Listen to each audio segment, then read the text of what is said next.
So a little bit of house cleaning actually. So UofL and UK, they had played a game in the Sweet 16. They was all saying Rick Pitino's never lost the Sweet 16 game. He's never lost. Well, he lost this game, right? So the game actually reminded me of the final game that Gap County had played when we made it to the championships in '99. We come out, fast and furious, and we was winning by like a substantial margin. And then eventually, it just kept chipping away, and then eventually we had lost the whole damn thing. UofL versus UK. I bet UK respects UofL now. Okay, they've been shitting on Louisville like like just assholes their whole fucking lives. But there's champions, so they respected them, and they should have because UK barely fucking won that game. And I'm not even sure how. I guess just persistence. It was a boring game. There's a UK has a legacy of running the students, the college basketball players, like racehorses. There's thoroughbred racing, right? And so that was what Rupp Arena's thing was. And I remember when in Gadsden County I was being run up and down the court, and the idea is it does make you feel stronger because you start to develop muscles that weren't there before, so you were able to have longer endurance and you could run fast and you could run better and you got all this extra energy, right? So it's actually harnessing and focusing all that energy in a direction. What they didn't teach was actually how to make your own decisions. Once you had the basketball, what do? It took a while. I went to college and I played some pickup ball before I started to realize that you got to make your own decisions. You got to make your own moves if you want. You can just shoot one up and pop it in their eye. You could juke them. You could try to do some moves and try to go for the fast break and do a layup right underneath there, or you could just sort of shorten the distance for your shot and get a closer shot. So really, it's just about getting a good shot, right? And so I remember coming back and actually being like way better. I remember when I played on the high school team, it was sort of like I was the retarded kid. People would just be, chanting my name and couldn't wait to put the ball into my hands, and then I would shoot and make some points, and then people would go fucking crazy about that shit. Which in a way it was a mixed feeling. It was like, oh, the retarded kid fucking scored. He made a fucking point. He was skinny and out of shape, and he was actually able to do something. So good for him. And I appreciate the times and tribulations, of being on the team. I got picked on then too. It was really just it sucks, man. Gouth County. When I think of Gouth County, like it just sucks. Like for 17 years when I was a fucking kid, I'm getting smacked around and shit, right? Getting beat up and oppressed violently and enslaved, right? And in my house, and then I'm going to school and I'm being oppressed there, right? Do this, do that, and shut your fucking mouth. Remember a fucking lollipop? I was getting fucking some of the basketball players would just fucking pick on me, man, and they would just fucking hit me and smack me around, just like they just one incident, but and I just acted like fucking crazy. What the fuck else am I supposed to fucking do? It was so fucking funny to him too. Like, what do you do? Basically, either if there's a fight that happens, I got assaulted. But if I was to fight back, then I would have been suspended. So I had to sit there and take all the fucking bullying that had happened. And in a way, I don't know. I'm very mixed about it because how you live life is sort of how you play basketball, right? And so winners want the ball, so you got to be able to stand up and be able to get the ball if you actually want to be able to put the ball in the hoop and to be able to score. But it does show me that the bullies do okay in life. In life, they bully people to their fucking ways. They know how to get people to do things. So when they're down and out, they know eventually how to. Hey, I'm gonna fuck you up. No, I'm gonna get in your face, and you're gonna do as the fuck as I tell you what to do. And so bullies, the ones that struggle through life are the obedient fucking like sort of quiet. I want to say bitches, but really the quiet obedient in terms of not female, but just the quiet, obedient, sort of weak people. The weak people are the ones that have all the problems in life, and that's what valedictorian and making straight A's, that's all it says, is that you're obedient and you will listen to what everybody else tells you what to do.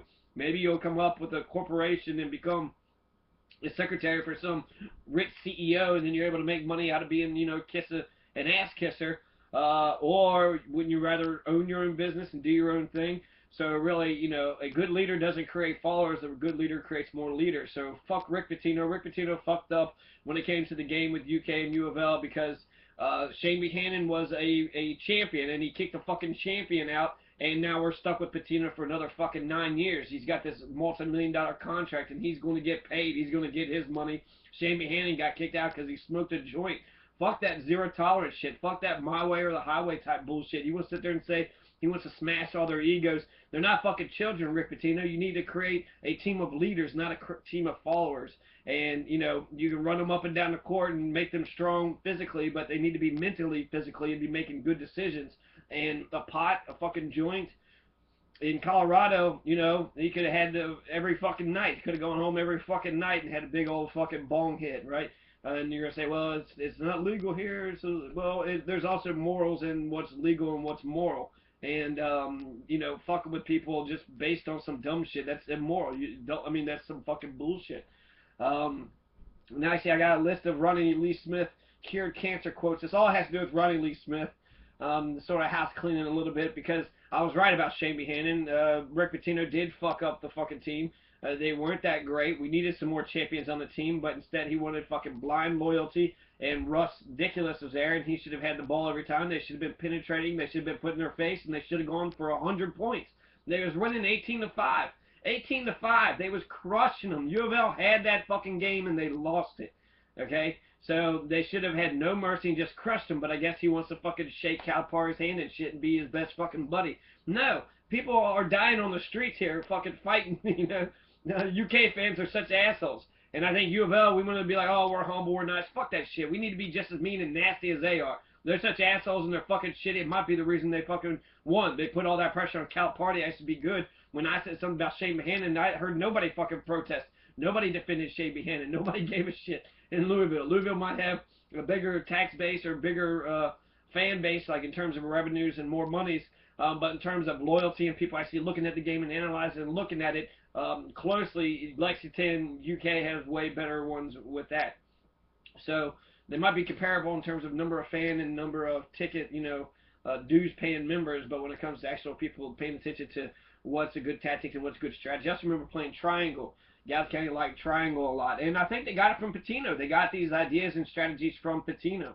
So running Triangle was like the favorite fucking play, where picks go down, then the two come up, and then you pass either left to the right, and then, you know, you do whatever you want to do. You pass to the right, run around them, or pass it there, go to the left, they run around. You know, you can pull some shit up. So yeah, Triangle. So that was that UofL UK game. We needed Chane Behanan in there. Fucking Rick Pitino. UofL stuck with this fucking team. Also, I remember the people that I was surrounded with was all about fucking Chane Behanan over, even though all he did was smoke a joint. Like, I mean, I've heard people speculating. I remember at school, at Valley High, somebody was like, oh yeah, he fucked underage women. Like, oh my God, that's what he did. Like, okay, then fire him if that was what it was, but it was all speculation, so people were just making shit up. He didn't know, but he acted like he was fucking certain, like he fucking knew. Where'd you get this information from? You're in school, you actually know what's going on about the world. You don't even know why don't you know what's going on about the world? Oh, that's right. Your shitty white teachers ain't actually teaching you. That was also something that happened about last weekend, about 200 black teens who were running around Louisville, robbing people, robbing stores, fucking people up, beating up people at the waterfront park. Which is right next, I think, right next to Portland there, where there's like a running track and some basketball courts, and it's a really nice fucking park. Very spacious, lots of things to do things there, but instead of actually playing basketball, it kind of reminds me of, what was that one movie where the guy, he had to shoot the dog. Damn it. Roger Ebert really liked it. It was a sort of a, I don't know, but the point is, like, dude gets shot because he fucking juked this one gang member and embarrassed him, so the gang member got pissed off and just shot dude right in the fucking street. It was just one word, juice or crush, or, and it was just all about this one kid's life, and he's playing Samuel L. Jackson with the fucking, chessboard. I don't know. But I'll find out, I'll Google it and find out later, and then I'll know, and you all won't. But there's a movie there where basically the fucking kid who was good at basketball got shot by some fucking gangbanger. So that's what we got right now with these Louisville in these Louisville areas. And people want to sit there and talk about all the assaults. There's like 17 different assaults. Oh my God, there's so many assaults. 17 assaults. I think there was actually only like 9 assaults and then some robbery and some other fucking charges. Let's look at the big picture. What they did was wrong. They shouldn't be doing that. But you got Mayor Fisher coming out saying we don't roll like that in fucking Louisville. You don't roll like that. Yeah, you do roll like that, you fucking racist fucking piece of shit, right? You know you're talking to black fucking people and you're sitting there saying that ain't how we roll. Get the fuck out of here. You know, I guess that was the most memorable part of his fucking speech. But he's all about messaging and all about getting the right people right, the ideas right, and all about, you know, just saying what needs to be said, not actually fucking doing what needs to be done. You have like professors from University of Louisville, even Ricky Jones, the great Ricky Jones, is on this fucking prevention of violence council. All they did was get more police on the streets. That was their solution now. More police, more surveillance cameras, more Big Brother shit, and more, you know, violent fucking assaulters with fucking handguns with fucking state power behind their badge. So yeah, okay. So they want to sit there and say one day they found 17 different charges, right? Maybe jaywalking for some of them, menacing for some other ones. These motherfuckers make up shit. The LMPD, they do. The LMPD uses assault all the time, all the fucking time. That's how they get their do as I say. I will assault you, and it's not I will subdue you and I will hold you down. I will fucking beat you up. I will fucking give you $28,000 in medical bills, and I will go around starting the crime. I'm not protecting and serving anybody. I'm only going around to assault random fucking people, and who gives a shit because the general public want me to do this. Louisville's a big city, so you don't know who's in Louisville. You get all kinds of riffraff and fucking weird ass fucking people who live there, and there's lots of abandoned buildings, and so there's a lot of blight, and it's kind of being a worn down, dreary city, plus all the racism. It's incredible how much racist shit there is. Mayor Fisher was the one that said actually when you get past 9th Street, that's when it turns into you know, that's the dividing line between Louisville, where the white end, the east end does, and the west end. It was all on 9th Street. 9th Street's what divides Louisville. And so they mentioned, you know, their crimes and how bad it is, and we just don't roll like that. So he's trying to like, hey, I'm a white politician, and I can connect with you. I feel your pain. I feel your pain. Oh, I feel your pain. You're on fucking camera. You don't know what's going on. They interviewed one kid, and he was like, just a bunch of private school kids were there. They ain't even asking the right kids what's going on. I wonder if Dope 16 has something to do with it. Not, I don't think the founders have anything to do with it, but the fact that they could start the flash mobs, right? Dope 16 would have these rap battles in Louisville where they would just call anybody and everybody, and they would have about like 30, 50 fucking people in one spot when two people would just sit there and be like, battle rap, you fucking crap, I don't give a shit, here's a gun, rat-a-tat-tat. and that's what they would do. So even though I don't think they directly were involved, but I bet they would know somebody who was. But anyways, what about the big picture? So the big picture, you have the LMPD who goes around assaulting people on a daily basis. 17 fucking charges. You can find 17 charges in an hour on the LMPD. That's what the fuck they do. They fucking are shitty to people. They fucking tailgate people. They stalk people. They get in people's faces. They're fucking demanding do this, do that, or else I'm going to use fucking violence. And they're setting the example. They're not community policing. They're not setting a good example by being a good citizen. They're being a violent fucking fascist piece of shit. They're showing that guns, violence, all that shit works. That's what the LMPD is doing. So you want to sit there and get mad about, you know, these 200 young kids? Yeah, they shouldn't be doing that shit. They shouldn't be attacking. That's heard they attack like some old people, black people, white people. It didn't fucking matter. Young, old, even like a black girl got her shoes robbed.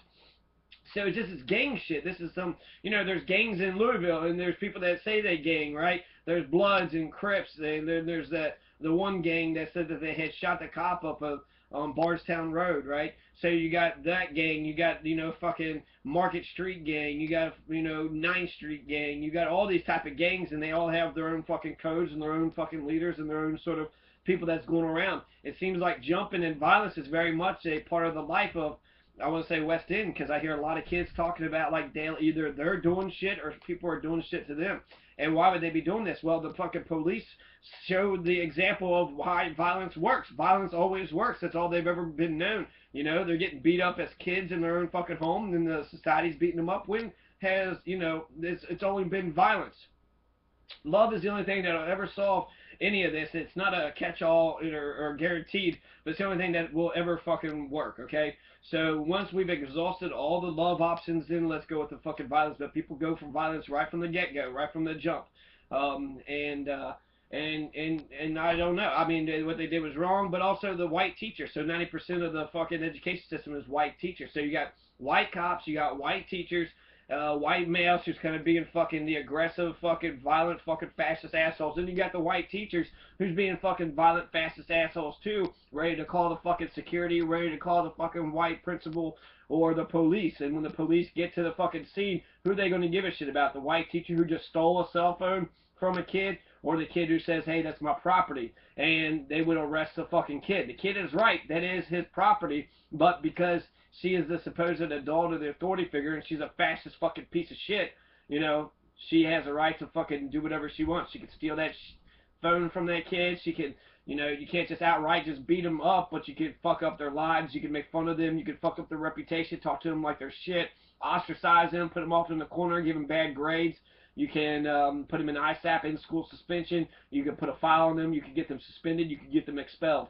So there's many fucking tactics that white teachers have in order to get rid of black students. And then 50% of Iroquois are dropping out. Where do you think those kids are going? Those kids are hanging around the streets and they're robbing people.